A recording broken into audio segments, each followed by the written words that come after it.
A habilidade vence aonde a força falha. E a persistência, ela nos leva a lugares mais altos. Bom dia a todos. Hoje é segunda-feira, dia 17 de fevereiro, e eu quero saudar todos vocês com a graça e a paz do nosso Senhor Jesus Cristo. Que Deus abençoe a tua casa também. Eu quero te convidar a abrir também a tua Bíblia ali em Provérbios capítulo 30, verso de número 18. Enquanto você encontra, nós vamos orar antes de ler a palavra do Senhor. Pai, em nome de Jesus, nós te agradecemos por esse dia. Te damos toda a honra e toda a glória, todo o louvor. Pedimos que o Senhor nos abençoe e abençoe a nossa casa também. E te pedimos perdão pelos nossos pecados. Perdoa os nossos pecados, assim como nós temos perdoado aqueles que nos têm ofendido. E dá-nos entendimento e compreensão da tua palavra, em nome de Jesus. Lembro você, por gentileza, de dar o like, também de compartilhar com aqueles que você ama. E não esqueça de ver se você é inscrito. Hoje nós temos às 21 horas e 30 minutos a oração da noite ao vivo. E daqui a pouquinho, às 7 horas, o devocional com a pastora Ana. Então o versículo 18, ele diz assim em Provérbios capítulo 30. Há 3 coisas misteriosas demais para mim. 4 que não consigo entender. Aqui mais uma vez ele vai citar 4 exemplos, assim como nós vimos lá no versículo 11, 12, 13 em diante, onde ele fala de quatro situações. Agora ele vai falar de mais 4. Aonde ele então diz assim, no versículo 19, o caminho do abutre, algumas versões usam o caminho da águia no céu, o caminho da serpente sobre a rocha, o caminho do navio em alto mar e o caminho do homem com uma moça. E aqui, claro, falando do amor, né, da intimidade do casal.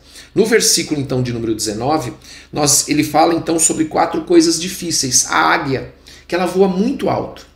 Então, ela representa aquelas coisas que acontecem acima da percepção humana, do entendimento humano.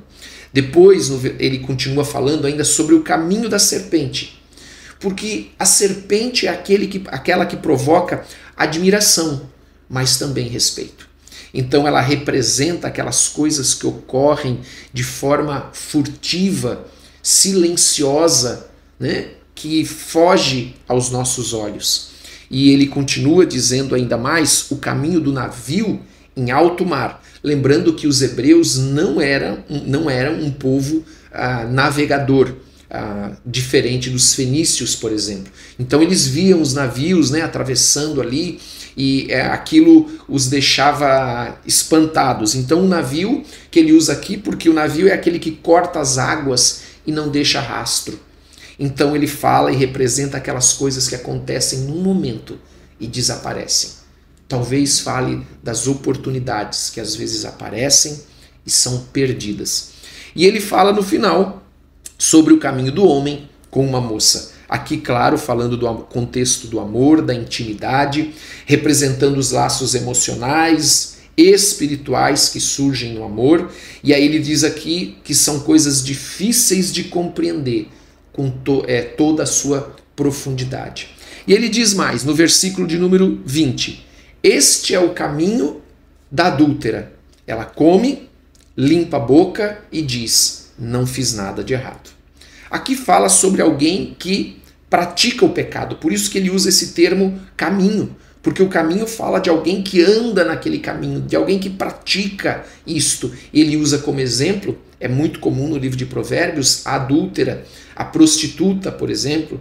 E ele diz então que esse é aquele que age, vive no pecado e age como se nada tivesse acontecido. Comete os pecados, comete ali as suas... pratica ali os seus desejos e age como se nada tivesse acontecido. E então ele, quando diz que limpa a boca e diz nada fiz de errado, ele fala da falta de arrependimento, dessa insensibilidade moral, onde a pessoa tem agora o seu coração endurecido e o pecado que ela comete pode ser em qualquer outra área. não só na área sexual, por exemplo, que é o que ele cita aqui, o caminho da adúltera, mas o adúltero também fala daquele que é adúltero espiritual. O que é um adúltero espiritual? Que trai o seu Deus. Então ele diz que este caminho é um padrão de comportamento. O caminho fala desse padrão e não de um ato isolado. O cristão, via de regra, ele não anda no pecado.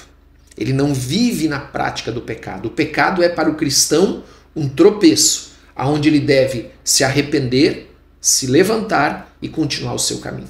Versículo de número 22. Versículo de número 21, né? Eu esqueci o 21.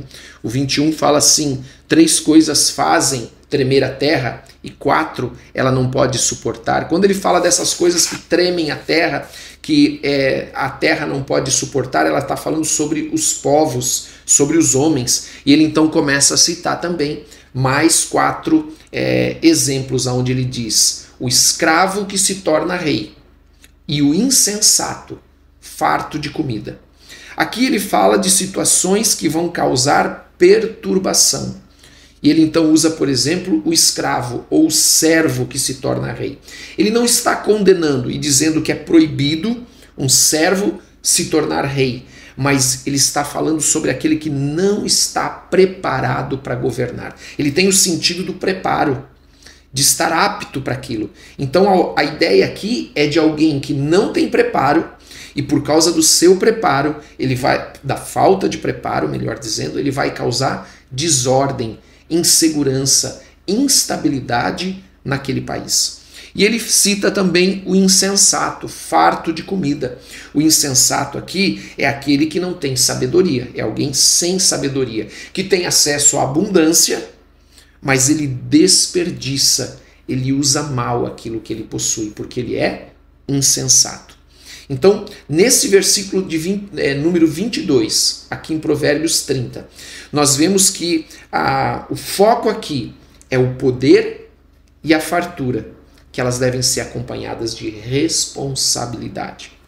Versículo de número 23 diz assim: a mulher desprezada, citando ainda os exemplos, né, os 4, a mulher desprezada que por fim se casa, e a escrava que toma o lugar da sua senhora. Aqui ele fala dessa mulher desprezada que por fim se casa. Então é aquela mulher que foi anteriormente desprezada e que agora ela mudou a sua posição, agora ela está casada. Só que o que acontece, amados, ela está emocionalmente ferida. Então ela traz do passado as marcas, as amarguras, então ela não está preparada para o casamento, porque ela vai achar, vai viver de uma forma que ela pensa que aquilo que aconteceu vai acontecer de novo. Sabe aquele termo que se usa? Tem ali os seus gatilhos, exatamente isso. A serva diz aqui, a escrava toma o lugar da sua senhora, ou a serva, dependendo da versão, ou seja, a serva se torna herdeira. Mais uma vez ele fala, sem o preparo e sem a experiência. Então ela vai assumir um lugar e uma posição que ela desconhece, que ela não está preparada. E então ela corre o risco de perder tudo aquilo que ela recebeu, jogar fora.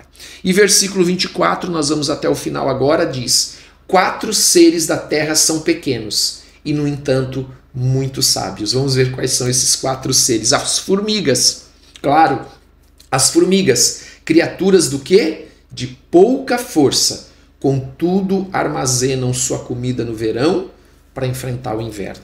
Então o primeiro exemplo que ele nos dá aqui é a formiga, que ela parece fraca, mas ela alcança grandes resultados pelo esforço coletivo. E ele fala então que o esforço contínuo, ele vai superar os limites. O esforço contínuo vai fazer com que a pessoa possa romper as suas limitações. Ela tem, e é importante nós falarmos sobre isso, a formiga ela tem uma habilidade de planejar, de prever o futuro, de usar o seu tempo. Nós já falamos sobre o tempo aqui. O tempo é a moeda mais valiosa que nós temos, porque tempo não é uma moeda que está disponível para compra, para troca, né? Então nós temos que usar bem o nosso tempo, e a formiga usa bem o tempo. Então ela nos mostra sobre a sabedoria em planejar, em prever o futuro, em usar o tempo, porque ela armazena no verão para enfrentar o inverno. Versículo de número 26. Os coelhos, criaturas sem nenhum poder, contudo habitam nos penhascos. Aqui os coelhos, eles citam uma espécie de roedores, que eles, apesar de serem frágeis, eles são muito sábios, porque eles fazem os seus ninhos na segurança dos penhascos, das rochas, onde ali é inacessível. Então ali fala sobre, aponta também para nós, se nós trouxermos isso para as nossas vidas, para Deus, que é a nossa rocha eterna. E essa rocha é um símbolo de força e proteção. Então, os coelhos.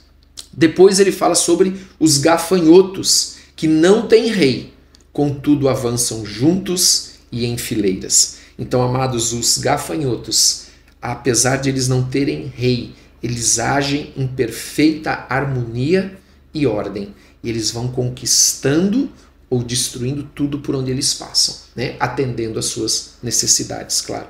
E por fim, esse versículo 28 é muito interessante, ele diz assim, vamos terminar aqui. A lagartixa, exatamente, ele cita como o quarto animal, a lagartixa, que se pode apanhar com as mãos. Contudo, encontra-se nos palácios dos reis.